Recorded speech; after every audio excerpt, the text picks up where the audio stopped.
Tapos meron tayo dito nabili na tubular yan guys. 1 by 1. Gawa tayo ng ano guys, ng lamisa na pang center table. Ngayon guys sa paggawa ng lamisa ito. May welding machine tayo. Ito, wire niya sa welding. May grinder, metro, meron tayong welding rod. At meron tayong pang corner, pang magnet guys na naka 90 degree. Ito lang gamitin natin guys, wala pa tayong eskwala.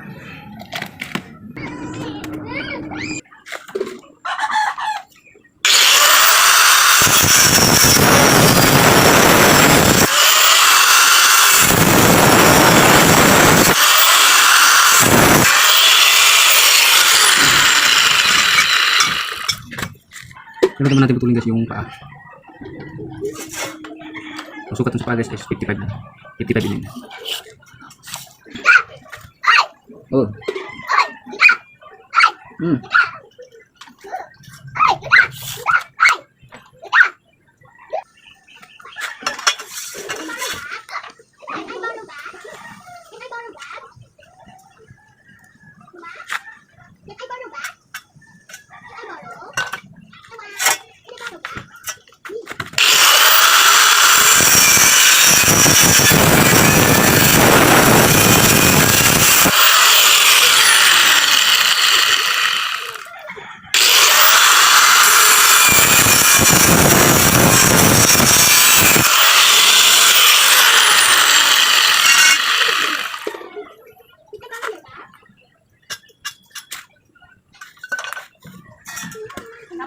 So ito guys, ito yung paa natin. Paa.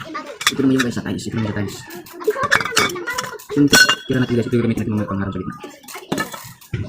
Susunod natin ito guys is ito. Gagawin natin kantungan to para magdikit doon. Guys, mag-welding to, welding natin. Weldingin na natin to. Yan. Kakantuhan na natin.